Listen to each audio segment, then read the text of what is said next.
Prions, Seigneur, nous te bénissons pour ta présence. Merci pour ton esprit. Merci, Seigneur, pour, oui, ces moments de grâce que tu nous accordes afin que nous puissions t'entendre. Merci pour ta parole, Seigneur. Que ton nom soit béni parce que tu es là et c'est ce qui compte. C'est ta présence qui compte. Seigneur, ce n'est pas notre capacité, ce n'est pas nos paroles qui comptent. Ce qui est important ici, c'est que toi tu parles et que tu fasses du bien à chaque âme ici présente. Glorifie le nom de ton Fils au milieu de nous, ô Dieu notre Père. Glorifie ton nom et fais du bien à ton Église. Que ton nom, ô Dieu notre Père, soit béni à jamais au nom de Jésus. Amen. Nous parlons de l'Église depuis quelque temps et nous en parlons sous plusieurs aspects.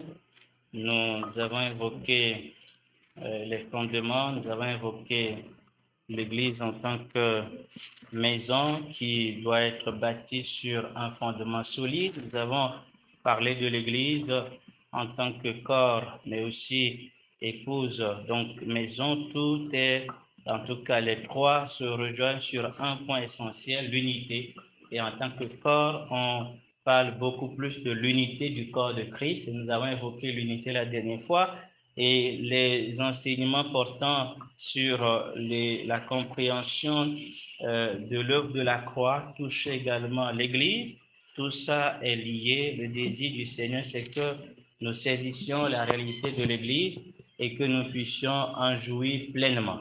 Aujourd'hui, nous allons parler du mystère qui a été révélé, mais plus précisément l'Église, la sagesse infinie de Dieu.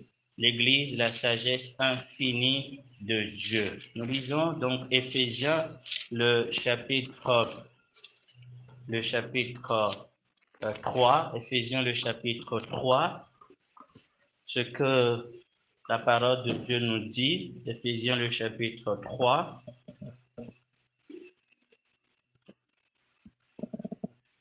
Pour comprendre, je vais donc commencer par le verset 3, Éphésiens 3, à partir du verset 3.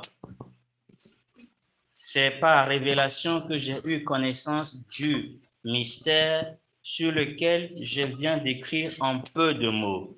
En les lisant, vous pouvez vous représenter l'intelligence que j'ai du mystère de Christ.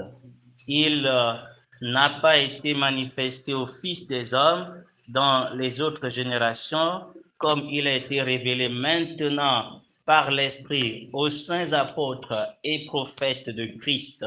Ce mystère, c'est que les païens soient cohéritiers, formant un même corps, participent à la même promesse en Jésus-Christ par l'Évangile, dont j'ai été fait ministre selon le don de grâce de Dieu qui m'a été accordé par l'efficacité de sa puissance.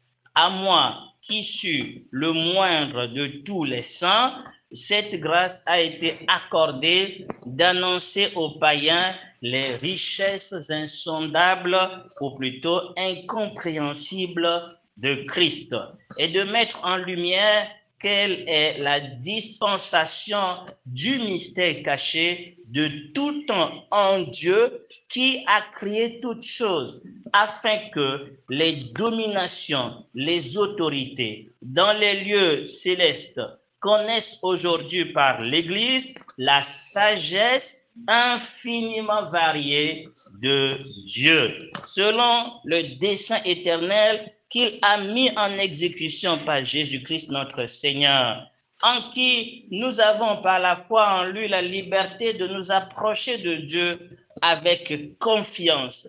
Aussi, je vous demande de ne pas perdre courage à cause de mes tribulations pour vous. Elles sont votre gloire. Gloire au Seigneur.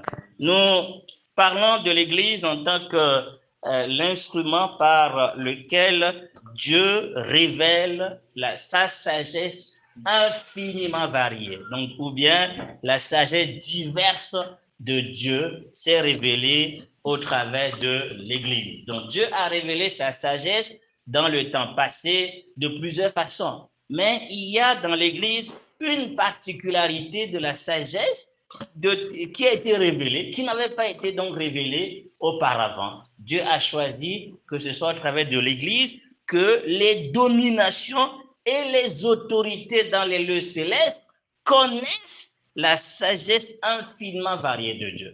Satan, tout son camp, ne connaissent pas la sagesse infiniment variée de Dieu au travers de la création. Même si la Bible nous dit en contemplant ce que Dieu a créé, on peut réaliser quand même la sagesse derrière la création. Mais ce que Dieu a choisi, c'est qu'au travers de l'Église, c'est seulement au travers de l'Église que l'on saisit vraiment la sagesse diverse de Dieu. Et donc, nous allons parler donc de cette sagesse infinie de Dieu que Dieu a désiré révéler au travers de l'Église. C'est très important de réaliser que c'est un privilège d'être l'Église de Jésus-Christ et que Dieu nous ait choisis pour qu'au travers de nous, sa sagesse infinie soit révélée aux démons, donc aux dominations, aux principautés, aux autorités dans le céleste, qu'au travers de l'Église, tout le camp spirituel connaisse le Dieu sage infiniment. Et pourquoi c'est important? Parce que lorsqu'on aura compris cela, on verra comme Paul l'a réalisé, que c'est une grâce immense qui nous est accordée d'annoncer ce qu'il qualifie les richesses incompréhensibles de Christ. Parce que cette sagesse infinie que Dieu a choisi, révélée au travers de l'Église, fait partie des richesses incompréhensibles de Christ. Donc Paul dit, mais moi je suis moins que tous les apôtres. Et Dieu m'a accordé la grâce d'annoncer les richesses incompréhensibles de Christ, cela le dépasse. Et c'est pour ça qu'il trouvait du plaisir à parler de cet évangile, à parler bien évidemment du projet de Dieu, projet que Dieu a caché. La Bible dit que l'Église, c'est le mystère que Dieu a caché en lui-même depuis les temps anciens. Aucun mot n'a été dit de l'Église dans le Nouveau Testament, rien. Dans l'Ancien Testament, rien n'a été révélé, tout était caché. Et c'est comme une surprise pour le monde spirituel que Dieu, au travers de Jésus-Christ, ait fait naître une église. D'ailleurs, la Bible nous dit dans 2 Pierre que les prophètes qui ont prophétisé concernant la croix, on va le lire, 2 Pierre, donc on va lire ce qui est mentionné dans 1 Pierre plutôt. Qu'est-ce qui est dit par rapport à ce qui a été révélé à partir du verset 10, 1 Pierre 1, à partir du verset, alors pour bien comprendre, je vais lire à partir du verset 8, lui que vous aimez sans l'avoir vu, en qui vous croyez sans le voir encore, vous réjouissant d'une joie ineffable et glorieuse, parce que vous obtiendrez le salut de vos âmes pour prix de votre foi. Les prophètes qui ont prophétisé touchant la grâce qui vous était réservée ont fait de ce salut l'objet de leurs recherches et de leurs investigations, voulant sonder l'époque et les circonstances marquées par l'Esprit de Christ qui était en eux et qui attestait d'avance les souffrances de Christ et la gloire dont elles seraient suivies. Donc, les prophètes qui ont prophétisé concernant la grâce qui nous est réservée, ils avaient, par l'Esprit de Christ, une certaine, en tout cas, sensation qu'il y a quelque chose que Dieu prépare. Voilà. Mais ils ne savaient pas clairement quand est-ce que ça va se manifester. Ils n'en cernaient pas vraiment tous les aspects. Ils voulaient quand même comprendre à fond les moments et aussi, non seulement les souffrances, mais aussi la gloire. Parce que la véritable gloire qui est sortie des souffrances de Christ, c'est quoi? C'est l'Église. L'Église est la gloire de Christ, comme l'épouse est la gloire de l'époux. Et cette gloire, ils voulaient comprendre. Ils voulaient comprendre. Mais on nous dit, il leur fut révélé au verset 11 que ce n'était pas pour eux-mêmes, mais pour vous, donc pour nous, qu'ils étaient des dispensateurs de ces choses, que vous ont annoncé maintenant ceux qui ont prêché l'évangile par le Saint-Esprit envoyé du ciel et dans lesquels, d'accord? Donc, les choses extraordinaires là, dans ces choses, même les anges désirent plonger leur regard. C'est merveilleux de réaliser que Dieu a voulu confondre tout le monde à travers l'Église. Personne n'a vu venir ce projet. Dieu l'a caché en lui-même. Et donc, rien n'a été dit. Et au travers de l'Église, au travers de la croix, Dieu a fait naître l'Église. Mais ce qui fait que ce mystère et cette sagesse est aussi étonnante, c'est que on va le voir, c'est que Dieu n'a pas juste fait sortir des gens qui ont cru en Jésus-Christ, mais il a fait sortir une épouse, il a fait sortir un corps. Ce qui étonne le plus, c'est que, et c'est ce qui étonne les anges aussi et les démons, c'est que Dieu ait choisi des êtres comme nous pour faire de nous corps avec Christ. Christ étant la tête, nous sommes ses membres et nous faisons un avec lui. Donc cette question de l'unité revient encore, mais c'est une vérité qui étonne. Que nous soyons associés, unis à Christ, c'est quelque chose qui étonne. On va y revenir encore. Mais encore une fois, pourquoi c'est important de connaître voilà, cette grâce que nous avons d'être instrument par lequel Dieu révèle sa sagesse infinie aux dominations autorités, parce que, comme Paul l'a dit au verset 13 du passage qu'on a lu, Éphésiens 3, Paul dit « Aussi, je vous demande de ne pas perdre courage à cause de mes tribulations pour vous. Elles sont votre gloire. » Donc, d'un autre côté, Paul dit « Je suis étonné que Dieu m'ait fait la grâce d'annoncer ces choses. Ces mystères, cette grâce, ces richesses incompréhensibles. » Ça m'émerveille. Et c'est pour ça qu'il trouve du plaisir à le faire, parce qu'il réalise que c'est une grâce. Et de l'autre côté, il considère que les souffrances qu'il peut endurer, les tribulations qu'il peut endurer sont la gloire des croyants. Et c'est quelque chose qui voilà, découle du fait qu'il a compris que Dieu a choisi, au travers de l'Église, de révéler sa sagesse infinie.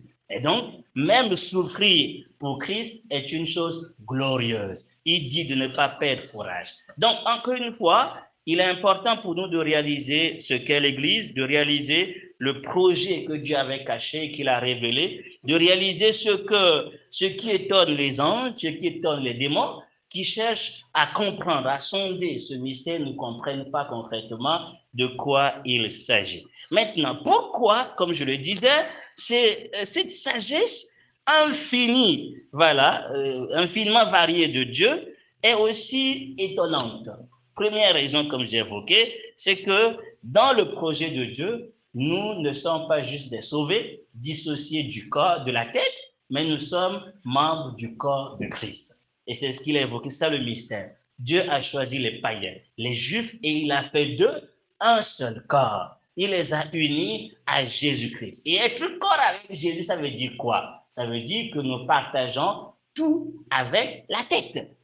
La tête est aujourd'hui dans la gloire, le corps est sur la terre, et cela, bien évidemment, est quelque chose qui étonne le monde spirituel, que Dieu ait choisi des êtres pour les associer à la divinité. Et que bien que nous soyons sur la terre, nous bénéficions de tout ce qui découle de la tête. Et qu'est-ce qui découle de la tête? Toute la puissance et toute l'autorité.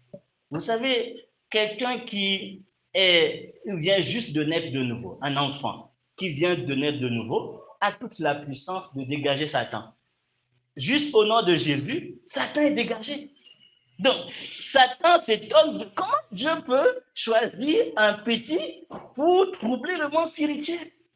Et c'est ça la sagesse infiniment de Dieu. Donc, le fait que Dieu ait choisi de passer par des enfants que nous sommes, des petits que nous sommes, pour étonner, pour troubler, pour confondre le monde spirituel, c'est quelque chose qui dépasse l'entendement de Satan. Il peut être puissant, il peut faire des choses étonnantes, mais quand il s'approche d'un enfant de Dieu, il est petit devant un enfant de Dieu. Amen. Il est vraiment petit, incapable de quoi que ce soit. On nous racontait un témoignage voilà, dans la semaine, une sœur qui avait appelé voilà, pour témoigner en disant que un marabout l'avait appelé. Voilà, un marabout l'avait appelé et il lui a dit, écoute, voici, j'ai 3 photos avec moi. Il y a des gens qui m'ont payé pour te tuer.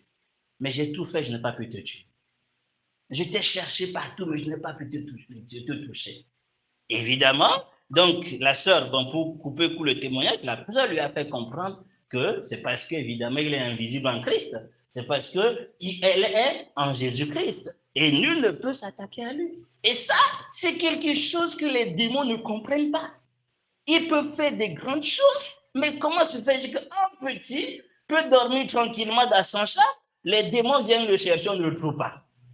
Ça, c'est la sagesse infinie de Dieu. Dieu a choisi, on va le lire d'ailleurs dans 1 Corinthiens, on va lire dans 1 Corinthiens. Je voulais encourager chacun de nous à réaliser ce que Dieu, voilà, comment Dieu considère l'Église pour que nous soyons confiants, mais aussi que nous soyons, voilà, j'allais dire, que nous nous inscrivions dans la pensée de Dieu afin de vivre pleinement cette bénédiction, voilà, afin de laisser Dieu manifester clairement sa sagesse infinie, de pouvoir confondre. Parce que des fois, nous empêchons à Dieu d'accomplir pleinement donc ce qu'il veut faire au travers de l'Église, c'est-à-dire confondre le monde spirituel, confondre la sagesse des hommes. 1 Corinthiens nous le dit clairement à partir du verset, le chapitre 1, 1 Corinthiens 1, on va lire pour comprendre le contexte aussi. On va lire à partir du verset 19 ou à partir du verset 18. 1 Corinthiens 1 à partir du verset 18. Car la prédication de la croix est une folie pour ceux qui périssent. Mais pour nous qui sommes sauvés, elle est une puissance de Dieu. Aussi est-il écrit, je détruirai la sagesse des sages, j'anéantirai l'intelligence des intelligents. Où est le sage? Où est le scribe? Où est le disputeur de ce siècle? Dieu n'a-t-il pas convaincu de folie la sagesse du monde? Car puisque le monde avec sa sagesse n'a pas connu Dieu dans la sagesse de Dieu, il a plu à Dieu de sauver les croyants par la folie de la prédication. Les Juifs demandent des miracles. Les Grecs cherchent la sagesse. Nous prêchons qui? Christ crucifié. Scandale pour les Juifs.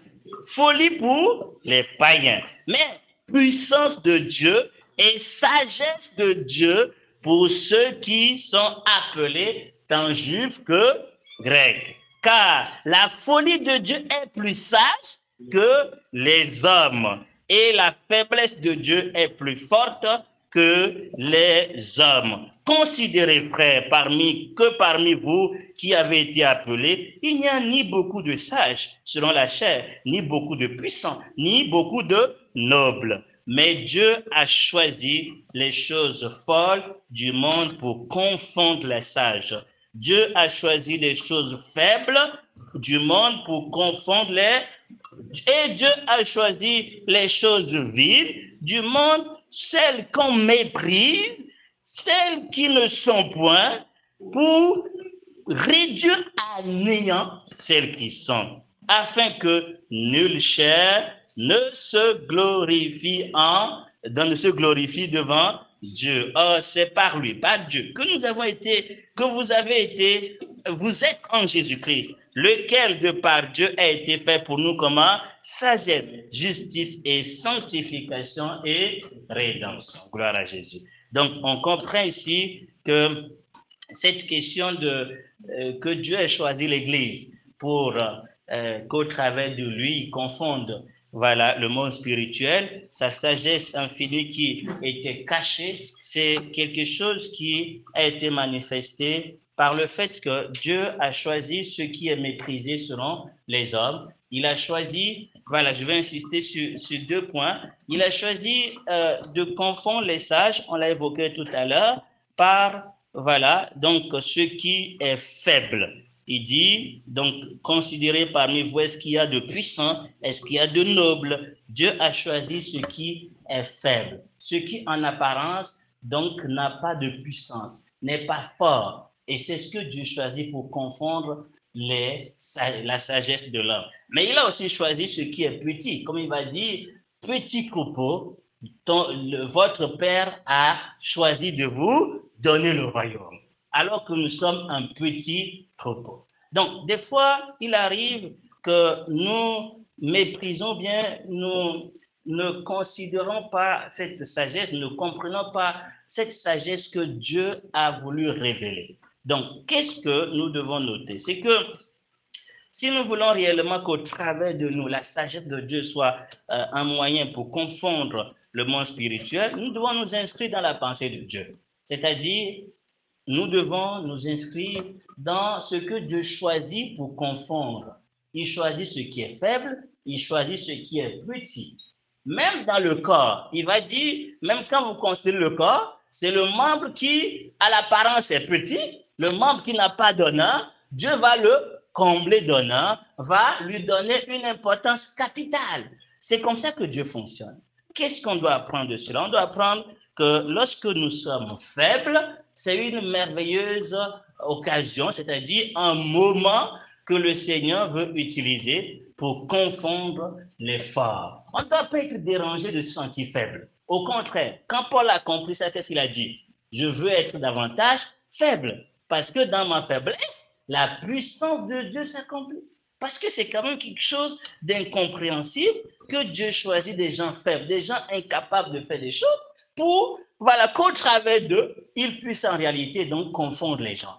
Donc, celui qui ne s'inscrit pas dans la pensée de la faiblesse va forcément, bien évidemment, donc aller en dehors du plan de Dieu. C'est-à-dire, lorsque nous cherchons forcément à être forts, être puissants, nous voulons montrer que nous sommes quelqu'un. Ce qui va se passer, c'est que la sagesse de Dieu ne va pas se manifester au travers de nous. Donc, Dieu lui manifeste sa sagesse au travers de ceux qui comprennent leur faiblesse, qui acceptent leur faiblesse, qui aiment leur faiblesse, qui aiment être faibles. C'est-à-dire, quand je n'ai aucun autre moyen, je n'ai aucune force extérieure, et qu'en moi, je n'ai aucune force, je me sens incapable de changer une situation, c'est à ce moment-là qu'au travers d'une simple prière, le Seigneur intervient d'une manière glorieuse. Mais quand tu crois que tu es puissant, tu es capable de faire les choses, ok, Dieu te laisse faire. Parce que lui dit, il faut que toute chair se glorifie seulement en Dieu. Et donc, si toi, tu trouves ta force dans ta sagesse, dans ton intelligence, dans ton savoir-faire, alors Dieu te laisse dans ta force. Et sa sagesse ne peut pas se manifester au travers de toi. Parce que si c'est le cas, ben, bien évidemment, tu vas te tirer la gloire. Dieu, lui, veut que toi, tu saches.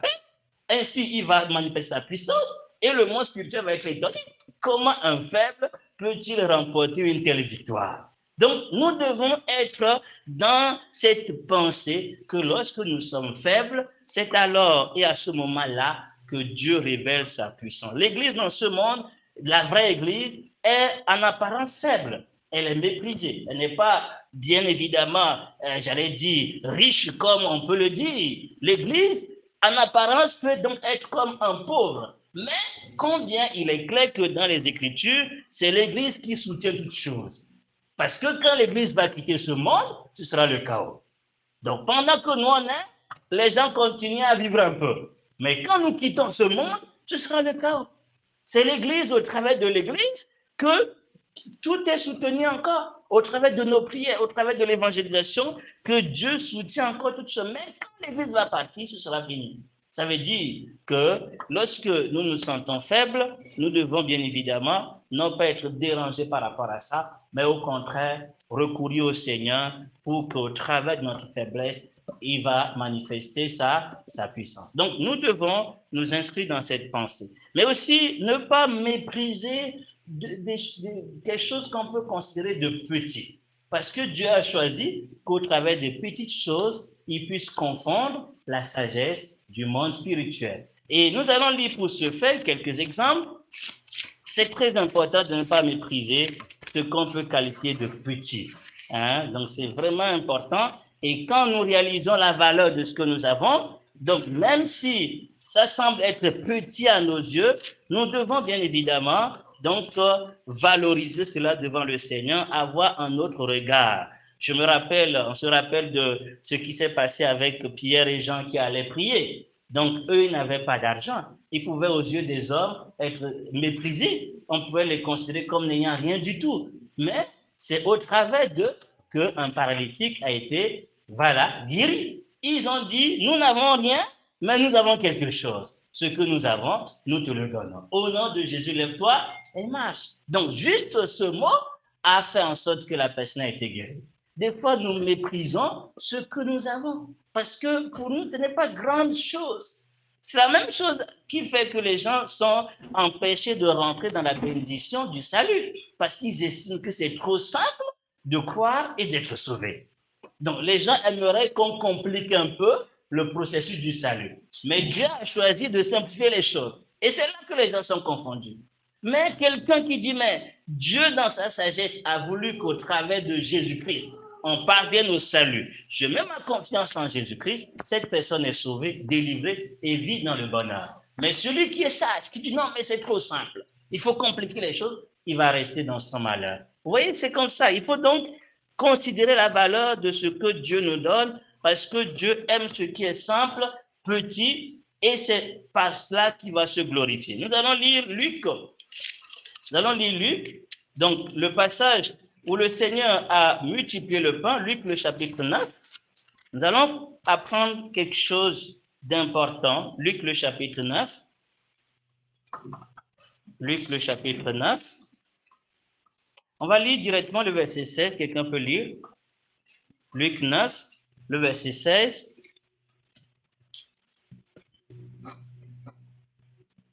Jésus prit les 5 pains et les 2 poissons, et levant les yeux vers le ciel, il les bénit. Puis il les rompit et les donna aux disciples, afin qu'ils les distribuèrent à la foule. Très bien. Mais avant ça, quand Jésus leur a dit de prendre soin de la foule, qu'est-ce qu'ils ont dit à Jésus? Qu'est-ce qu'ils ont dit à Jésus? Qu'est-ce qu'ils ont dit à Jésus? Nous n'avons que 5 pains. Nous n'avons que 5 pains et 2 poissons. Oui. À moins que nous n'allions nous-mêmes acheter des vivres pour tout ce que. Dans un autre passage, ils vont dire, qu'est-ce que cela pour tant de monde? Nous n'avons que 5 pains et 2 poissons. Cette expression montre déjà qu'à leurs yeux, c'est très insignifiant. D'ailleurs, c'est vrai que c'est insignifiant. 5 pains, 2 poissons pour combien? 5000 hommes. Même si on casse, on broie ce pain, ben, personne ne peut en avoir quoi. Voilà. Donc, et c'est à leurs yeux comme de gaspillage.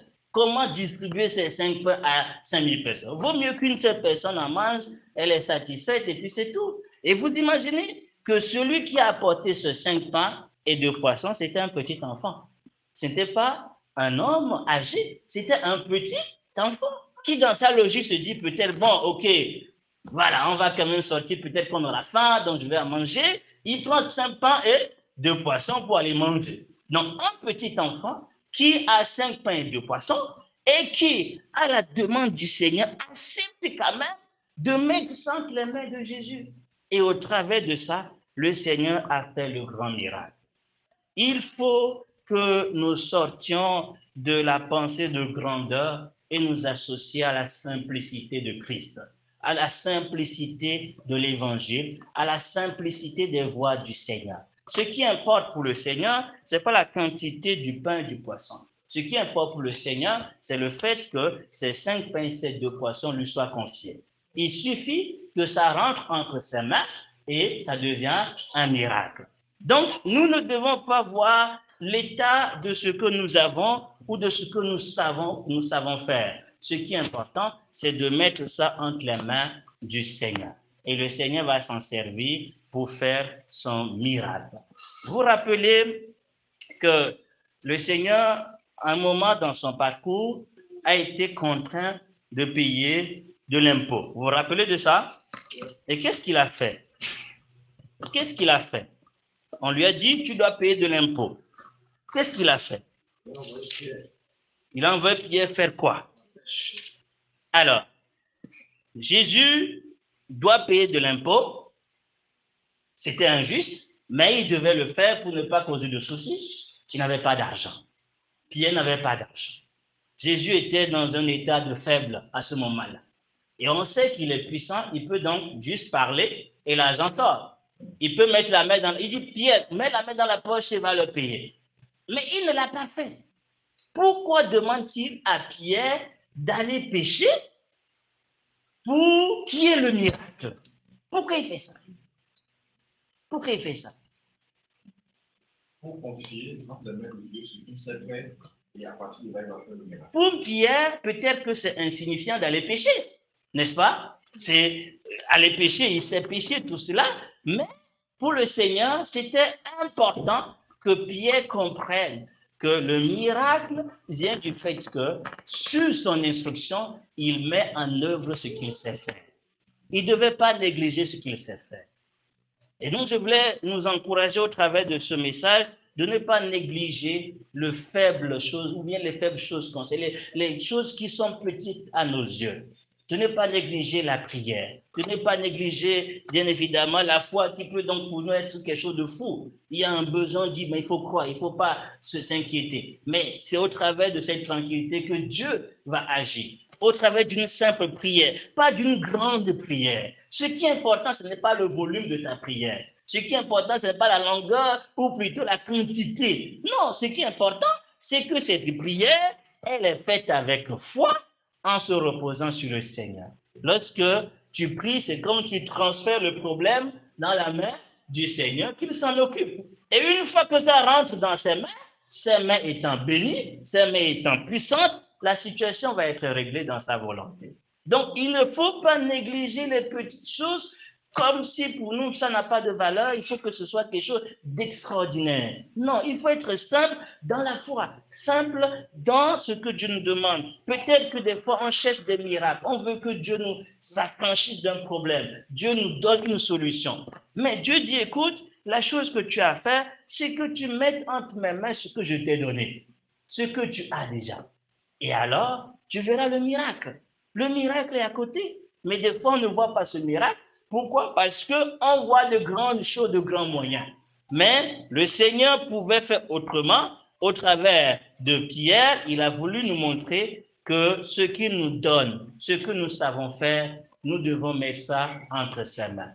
Nous ne devons pas dire, bon, moi je ne sais pas, moi je ne sais que faire ceci, moi je ne maîtrise pas tout, je veux telle maîtrise avant de me lancer, avant de faire telle chose. Ben, c'est des fois des raisonnements que nous tenons et le Seigneur ne se manifeste pas. Pourquoi? Parce qu'on est dans la logique de la grande chose. La femme samaritaine, qu'est-ce qu'elle connaissait de l'évangile? Elle connaissait une seule chose. Celui-ci a dit tout ce que je fais, tout ce qui me concerne. Venez, voyez si ce n'est pas le Fils de Dieu. Il ne connaissait rien dans la Bible, dans le Torah, il ne connaissait absolument rien. Elle connaissait une seule chose, elle a rencontré Jésus, Jésus a parlé de sa vie. Et ça suffit pour qu'au travers d'elle, toute une ville soit amenée à Jésus-Christ. Et donc, des fois, nous, on est donc dans les inquiétudes. Je ne maîtrise pas la Bible. Comment je vais aller évangéliser? Comment je peux parler aux gens? Il faut d'abord que j'ai une maîtrise parfaite. Des choses comme ça, quand je parle, quand on pose des questions, je peux répondre. Dieu dit non. Quand c'est le cas, tu es en train de mettre ta confiance dans la grandeur de ta connaissance. Et ça ne porte aucun fruit. Il faut simplement que tu mettes entre mes mains le peu que tu sais, la bouche que tu as, tu la laisses au Seigneur pour qu'elle s'en serve pour sa gloire. On se rappelle du cas de Moïse. C'est le problème que Moïse a eu. Qu'est-ce que Moïse a dit à Jésus, à Dieu? Qu'est-ce qu'il a dit à Dieu? Il ne sait pas parler. Il a donné tellement d'arguments. J'ai peur, je tremble, je ne peux pas parler clairement. Et Dieu va dire, mais la bouche là, qui l'a fait? C'est moi qui ai fait la bouche. Pour toi, ce n'est rien. Pour toi, tu es incapable de formuler clairement, mais c'est moi qui ai fait la bouche. Moïse va encore donner des excuses, à tel point que Dieu étant fâché, va dire, écoute, je vais donc faire passer ma parole au travers de Aaron. Le problème, on a vu ce qu'Aaron a fait du peuple de Dieu. Aaron n'était pas dans le projet initial, mais c'est à cause du fait que Moïse a sous-estimé ce qu'il avait, que Dieu a dû choisir Aaron Mais Aaron a conduit le peuple dans la désobéissance plus tard et il y a eu plusieurs morts à cause de cette erreur. Donc, c'est pour dire que quand Dieu dit à Gédéon, va avec la force que tu as. Gédéon va dire, je ne suis pas fort, je suis même de la plus petite tribu d'Israël. Comment toi tu me dis, vaillant guerrier, va bien évidemment à l'œuvre. Donc, Gédéon était donc dans la peur parce qu'il estimait qu'il était petit. Oui, être petit ne doit pas être un obstacle, mais au contraire, un moyen de se confier totalement au Seigneur. Voilà. Mais nous, on veut être grand, on veut être puissant, on veut maîtriser les choses, mais au contraire, quand tu ne connais pas et que tu dis, Seigneur, je ne connais pas, mais je te donne ma bouche, fais-en ce que tu veux, le Seigneur va t'étonner. Mais quand toi, tu vas parce que tu maîtrises, tu connais, ce qui va se passer, c'est qu'il n'y aura aucune puissance manifestée. Donc la puissance de Dieu vient du fait que nous acceptons qu'au travers de nous, petits enfants, au travers du peu que nous savons faire, au travers du peu que nous connaissons, que Dieu confonde le monde spirituel. Parce que c'est ce que Dieu aime faire. Il veut confondre le monde spirituel pour que la gloire lui revienne. Nous avons le privilège d'être utilisés par Dieu pour qu'au travers de l'Église, la sagesse infinie de Dieu soit révélée. Je veux donc encourager chacun d'entre nous à laisser entre les mains du Seigneur le peu que nous savons faire. Ne méprisons pas les choses. Cela est vrai dans le monde spirituel. J'ai donné le cas de l'évangélisation ou du service qu'on peut rendre. On peut trembler quand Dieu nous met à cœur un service à rendre parce que, voilà, donc nous étions incapables. Ou dans l'église, on l'a vu le dimanche passé, que dans le corps, chacun a reçu un don, n'est-ce pas? Voilà, mais certains disent, bon, moi je n'ai rien reçu, je vais d'abord attendre d'être comme telle personne avant de pouvoir servir le Seigneur. Le Seigneur dit, c'est une erreur. Il faut que tu comprennes qu'étant membre de mon corps, déjà, c'est un mystère que tu t'associes à la tête. Et c'est de la tête que va venir la puissance qui va se manifester dans les membres. Et donc, toi, ta part, c'est de te connecter à la tête, de rester en communion avec la tête, et il s'occupera donc de manifester sa gloire. Donc, chacun doit prendre conscience que dans le corps, il est important. Dieu lui a donné quelque chose. Et donc, si tu sais prier, ben tu pries. Toi, tu as à cœur juste de prier, d'intercéder, fais-le. Tu intercèdes pour ta famille, tu pries, le Seigneur va s'en occuper. Et quand tu as l'occasion de dire un mot, Dieu t'aime, dis-le. Tu ne sais pas qu'au travers de ce mot, Dieu va déclencher quelque chose dans le cœur de quelqu'un. C'est comme ça que Dieu confond la sagesse des hommes, quoi. Juste un mot, Dieu t'aime. Et la personne est troublée jusqu'à se convertir. Il peut être le plus grand marabout, mais quand Dieu saisit cette personne ne peut plus résister, quoi. Il succombe. Et c'est ça qui étonne le monde spirituel. C'est très important. Je me rappelle aussi de ce témoignage d'un jeune, un petit qui, dans un village, s'est donné au Seigneur. Et dans le village, il y avait un chemin, on ne devait pas passer par là. Tout le monde avait peur parce que c'était un chemin hanté. Voilà, où les démons, il y avait un arbre là-bas, ben, quand tu passes, c'est un problème, quoi. Mais ce petit se dit, mais maintenant que j'ai donné ma vie au Seigneur, c'est quand même embêtant que je contourne encore jusqu'à la maison. Il a commencé à prendre le court chemin, voilà, qui était hanté, les gens avaient peur. Et les gens du village sont partis voir l'évangéliste pour dire, écoute, on sait que cet enfant s'est donné à Jésus, mais de grâce. Il ne faut pas qu'il nous cause un problème. Dites-lui de continuer tout simplement en être tranquille. Donc sinon, il y aura des problèmes. Le petit aura donc, bien évidemment, des problèmes, il va être attaqué. Mais ce petit, au début, il avait eu peur quand on lui a dit ça. Il a commencé à continuer, mais après, il est dérangé en lui. Il dit, c'est pas normal. Il a repris le chemin court. Et au travers de cette persévérance, de cette foi, le Seigneur a renversé les forteresses dans ce village et les gens sont donnés au Seigneur. Les gens ont compris mais que cette peur n'a pas lieu d'être. Un petit comme ça n'a pas peur, alors que nous qui sommes plus âgés, on a peur de passer par là. Mais ce petit, qu'est-ce qu'il a de plus important qui le pousse à ne pas avoir peur des démons, à ne pas avoir peur des attaques? Parce que Dieu veut confondre la sagesse des sages de ce monde, il choisit ce petit pour leur révéler sa puissance. C'est exactement ce que nous vivons en réalité dans la foi chrétienne et c'est quelque chose qui doit nous réjouir. comment Dieu nous a choisis. Et nous ne devons pas avoir peur, nous ne devons pas aussi nous énorgueillir. Quand au travers de nous, Dieu fait une grande œuvre, ne nous attribuons jamais la gloire. Parce qu'au final, nous, on n'est rien. C'est Dieu qui a choisi qu'au travers d'un petit comme nous, il confonde les démons. Et donc, nous devons juste donner gloire à Dieu. C'est pour ça que les prières, quand au travers de la prière, quelqu'un était guéri et qu'on voulait le sacrifier, donc les adorer, ils ont dit non, ce n'est pas nous, mais c'est le nom de Jésus-Christ qui a guéri cet homme. Donc, voilà ce que le Seigneur veut nous dire. Dans le monde spirituel, ne négligeons pas ce que Dieu nous demande de faire, simple que ce soit. Ce qui est important, c'est la foi. La prière, ne cherchons pas à être extraordinaire. Donc, juste dire à Dieu ce que nous avons à cœur avec foi, c'est simple, mais c'est puissant. Voilà, et c'est comme ça que Dieu agit. Mais quand nous mettons notre confiance dans l'extraordinaire mot que l'on va dire, ça ne fait absolument rien du tout. Et dans le monde pratique, dans la vie pratique, parce que la vie chrétienne, nous vivons ça dans le monde, dans tout ce que nous faisons. Nous n'avons pas deux vies. Dans l'activité, dans le travail, dans les études, tout ce qu'on fait, ça fait partie de la vie chrétienne. Parce que désormais, étant enfant de Dieu, la Bible nous dit, faites toutes choses comme pour le Seigneur.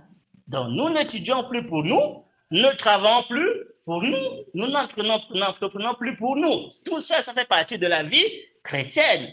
Il est vrai que Dieu, dans sa puissance, peut répondre à tous nos besoins. Dieu est capable de passer par tous les moyens pour nous secourir. Mais, notons ceci, il y a aussi un principe important. Dieu veut que nous ne négligeons pas ce que nous avons. Voilà. C'est quelqu'un qui dit, Dieu est capable de me secourir, j'ai des besoins, je fais confiance au Seigneur, mais qui croise les bras et qui ne met pas en œuvre ce qu'il a, cette personne ne verra pas la gloire de Dieu. Il faut que nous mettions entre les mains du Seigneur ce que nous avons, ce que nous savons faire. Ne cherchons pas à être experts forcément, mais donnons au Seigneur le peu que nous savons faire. J'avais déjà donné cet exemple ici, quand, par la grâce de Dieu, j'avais perdu mon travail à 3 semaines de mon mariage et que je n'avais pas d'autres moyens, le Seigneur m'avait mis à cœur de lui donner ce que j'avais. Et ce que je savais faire, c'était bien évidemment de partager mes connaissances. Je connaissais juste un seul logiciel, Sage Compte, et je ne connaissais pas ça parfaitement, pas du tout. Je connaissais juste faire des saisies et autres. Mais j'ai dit, voici ce que je sais faire, je mets ça sur le marché. Et le Seigneur est passé par là pour me donner de maîtriser d'autres logiciels parce que les clients ont demandé d'autres. Alors, j'ai découvert ces logiciels. On me dit, est-ce que tu connais Sage Commercial? Mais je ne connaissais même pas. Il fallait que je cherche, je télécharge et que je m'auto-forme. Mais il fallait, dès le départ, donner au Seigneur ce que je savais faire. Donc, je n'ai pas besoin d'avoir la maîtrise en tout avant de dire, voici ce que je sais faire. Tu m'as permis d'étudier, j'ai cette connaissance, je mets ça en tes mains. Comment je m'en sors avec, c'est à toi de t'en occuper. Mais moi, je ne veux pas mépriser le peu que je sais faire. Des fois, vous pouvez tourner en rond parce que vous voulez avoir une maîtrise parfaite de quelque chose avant de mettre entre les mains du Seigneur ce que vous savez faire. Et là, vous trouvez des arguments. Vous allez tourner en rond, vous n'allez pas évoluer. Pourquoi? Parce qu'il y a un principe dans la parole de Dieu, c'est que nous devons mettre entre les mains du Seigneur les talents qu'il nous a donnés. Vous vous rappelez de l'histoire de celui qui a dit, mon Seigneur, je sais que toi tu récoltes là où tu n'as pas semé. Il est parti creuser un trou pour cacher son talent. Alors que le Seigneur écoute, il fallait juste déposer ça à la banque, ça va être fructifié et bien évidemment j'aurai mon intérêt. Donc autrement dit, tu remets ça entre les mains du Seigneur pour qu'il s'en occupe. Nous devons donc nous inscrire dans cette pensée de ne pas négliger le peu que nous savons faire. C'est important. Ça fait partie des principes du Seigneur. Donc si nous voulons donc aussi voir la gloire de Dieu, mettons entre les mains du Seigneur ce que lui-même il nous a donné de faire et ne soyons pas négligents. Donc, nous revenons sur le passage d'Éphésiens pour un dernier point. Éphésiens.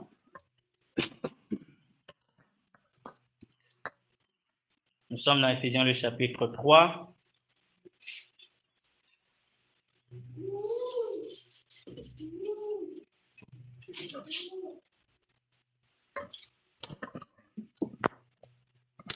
Éphésiens le chapitre 3, nous relisons le verset 9, 8 à 10.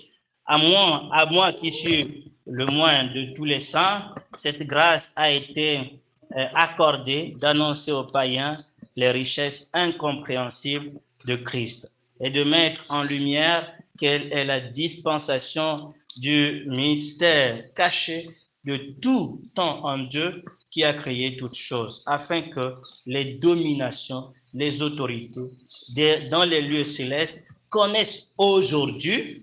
Je voulais insister sur cette question d'aujourd'hui, voilà, dans le sens que ce n'est pas demain, ce n'est pas quand nous allons aller au ciel, ce n'est pas quand Christ reviendra et que nous allons régner dans la gloire avec lui que Dieu va confondre les dominations. Mais c'est aujourd'hui.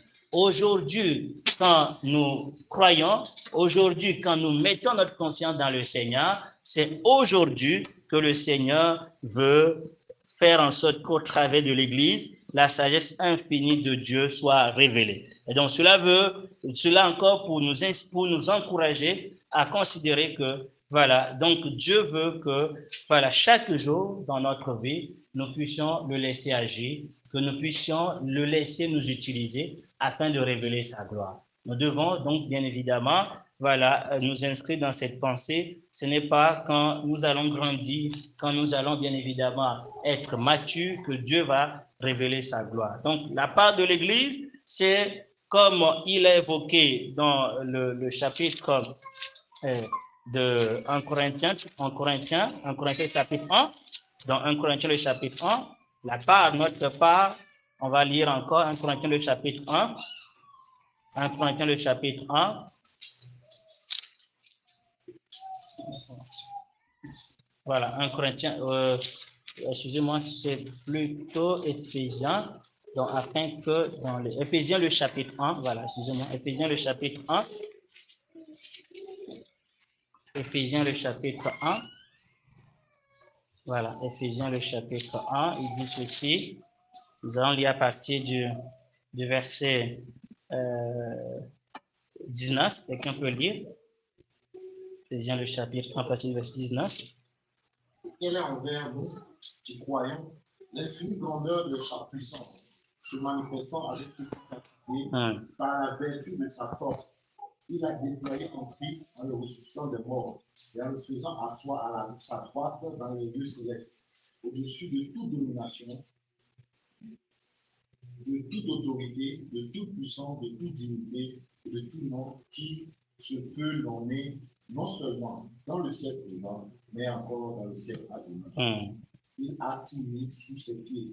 Il a donné au chef suprême à l'Église, qui est encore la plénitude de celui qui remplit tout en tous. Donc, dès à présent, parce que c'est une prière que Paul fait à l'égard en faveur des Éphésiens, par rapport à la grâce que nous avons, donc Dieu éclaire nos yeux pour que nous sachions la grandeur de la puissance de Dieu qui se manifeste au travers de l'Église. Cette puissance, cette même puissance, Dieu l'a déployée pour ressusciter Jésus-Christ, qui est aujourd'hui assis au-dessus de toute domination, toute autorité, toute puissance. C'est pour dire que si, puisqu'il évoque vers la fin, que l'Église est son corps, la plénitude de celui qui remplit tout en tous. Donc, encore une fois de plus, le mystère qui consiste, qui est l'Église, du fait que l'Église est le corps de Christ, est aussi un élément qui, nous fait comprendre que notre puissance vient de la tête. Voilà, donc la puissance se manifeste au travers de Jésus-Christ, qui est déjà au-dessus de toute autorité. Donc, comme nous, on est son corps, on est aussi au-dessus de toute autorité, de toute domination. Ce n'est pas nous en tant qu'être, mais c'est parce que nous sommes associés à Christ. Et donc, c'est quelque chose qui doit être clair pour nous. C'est ça aussi la compréhension du corps de Christ. Et notre part, encore une fois, il dit au verset 21 du chapitre 3, donc à lui soit la gloire dans l'Église, en Jésus-Christ, dans toutes les générations, au siècle des siècles. Amen. Donc notre part, c'est de laisser à Dieu toute la gloire, de laisser à Dieu toute la place, de comprendre que nous avons donc bien évidemment, voilà, la bénédiction d'être un moyen par lequel Dieu veut glorifier son nom, mais voilà, pour qu'il en soit ainsi, il faut que le Seigneur ait toute sa place, qu'il ait toute sa gloire dans l'Église. Si l'Église agit pour sa propre gloire, si nous faisons des choses pour notre propre gloire, évidemment, Dieu ne peut pas, au travers de l'Église, montrer, voilà, au monde spirituel sa sagesse. Donc, c'est une vérité. L'Église doit laisser à Christ toute sa place pour voir donc la manifestation de la gloire. Donc, en résumé, la pensée que j'ai voulu partager avec nous, c'est surtout que nous ne méprisions pas donc, ce qui est faible à nos yeux, que nous ne méprisions pas ce qui est petit à nos yeux, que ce soit dans la vie spirituelle, dans les choses spirituelles ou encore dans les choses matérielles, ne méprisons bien. Parce que Dieu, dans son plan, a choisi de se glorifier au travers de ce qui est faible, au travers de ce qui est petit. Et donc, quand nous sommes faibles, réjouissons-nous. Quand nous sentons la petitesse de ce que nous avons, de ce que nous savons faire, réjouissons-nous. Le Seigneur saura s'en servir pour sa gloire. C'est pourquoi nous devons donc nous plaire dans ce qui est faible, ou plutôt, voilà, donc comme il le dit, nous associer à la simplicité quant à Christ. On cherche tellement des choses complexes, on cherche tellement des choses grandioses, et on méprise ce qui est simple, on méprise ce qui est petit, ce qui est faible. Le Seigneur ne fonctionne pas comme ça.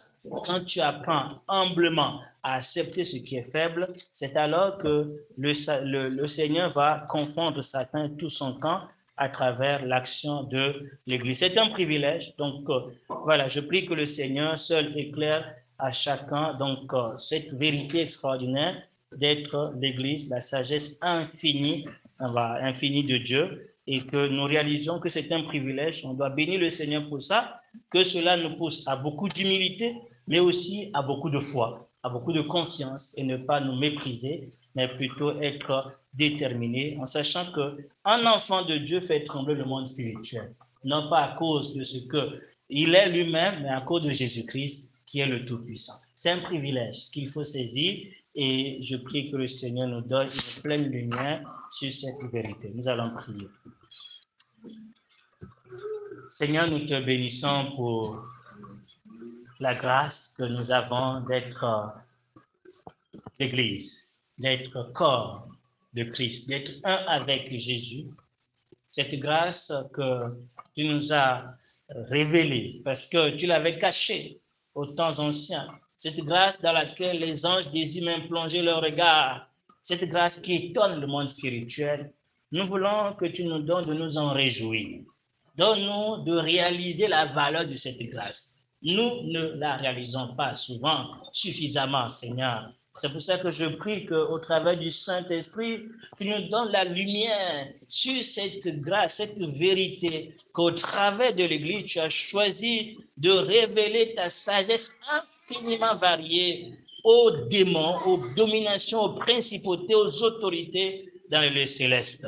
Tu as choisi de confondre les sages au travers de l'Église. Je veux prier aussi, Seigneur, que tu nous donnes de ne pas mépriser ce qui est faible, ce qui, Seigneur, est petit à nos yeux. Ce que tu veux, c'est que nous puissions les laisser entre tes mains, afin que tu t'en serves pour te glorifier. Je prie, Seigneur, que tu nous accordes cette grâce. Comme l'avons évoqué, Seigneur, tu veux manifester ta gloire, tu veux faire de grandes choses, tu veux faire des miracles, mais tu veux que nous puissions mettre entre tes mains ce que tu nous as donné et mettre en œuvre sur ton instruction ce que tu nous as donné comme talent. Donne-nous d'être sensibles à ton instruction, d'être sensibles à ta voix et de nous donner, Seigneur, donne-nous aussi de ne pas mépriser, Seigneur, ce que tu nous donnes, mais que nous les mettions en toute confiance entre tes mains, en te faisant, Seigneur, entièrement confiance. Je prie qu'au-delà de nos mots, au-delà de ce qu'on a pu lire et dire, que le Saint-Esprit parle à nos cœurs, que tu te glorifies, Seigneur. Nous te prions que tu nous fasses du bien. Que ton nom soit béni, Seigneur Dieu, notre Père. Oui, au nom de Jésus-Christ. Amen. Entre tes mains, j'abandonne tout ce que j'appelle mien. Oh, ne permets à personne, Seigneur, n'en reprendre rien. Oui, prends tout, Seigneur. Oui, prends tout, Seigneur. Entre tes mains, j'abandonne tout avec bonheur. Oui, prends tout, Jésus, oui, prends tout, Seigneur. Oui, prends tout, Jésus, oui, prends tout, Seigneur. Entre tes mains, j'abandonne tout avec bonheur. Oh, ne permets à personne, Seigneur, n'en reprends rien. C'est pour toi que je veux vivre. Je connais, j'aime ta voix. Oui, prends tout, Seigneur. Oui, prends tout, Seigneur. Oui, prends tout, Seigneur. Entre tes mains, j'abandonne tout avec bonheur. Oui, prends tout, Jésus, oui, prends tout, Seigneur. Oui, prends tout, Seigneur. Oui, prends tout, Seigneur. Entre tes mains, oh, j'abandonne tout avec bonheur. J'ai une pensée, je voulais qu'on revienne sur Luc 5 rapidement pour constater un élément extrêmement important dans le miracle que Pierre a expérimenté au début de sa foi. Luc le chapitre 5, comme Jésus se trouvait auprès du lac de Génézareth et que la foule se pressait autour de lui pour entendre la parole de Dieu, il vit au bord du lac deux barques d'où les pêcheurs étaient descendus pour laver leurs filets. Il monta dans l'une de ces barques qui était à Simon et il le pria de s'éloigner un peu de terre. Et puis il s'assit et de la barque il enseignait la foule. Le verset 4. Lorsqu'il cessait de parler, il dit à Simon, avance en pleine eau et jette les filets pour pêcher. Simon lui répondit, Maître, nous avons travaillé toute la nuit sans rien prendre, mais sur ta parole, je jetterai le filet. Notez bien ici que le Seigneur demande à Pierre et à Pierre de faire quoi? Qu'est-ce qu'il lui demande de faire? Non, c'est pas ce qu'il lui dit. Regardez bien qu'est-ce qu'il lui demande de faire. D'avancer. Très bien. D'avancer en pleine eau. D'avancer en pleine eau et de jeter le filet. Des fois, il est important d'aller plus loin, d'avancer en pleine eau. Mais ce qui m'étonne, c'est que le même miracle s'est produit après. Donc, après la résurrection de Jésus-Christ. Et vous savez ce qui s'est passé à ce niveau? Donc, on va le lire dans le chapitre 20. Dans le chapitre 21 de Jean, on va le voir rapidement. Dans le chapitre 21 de Jean.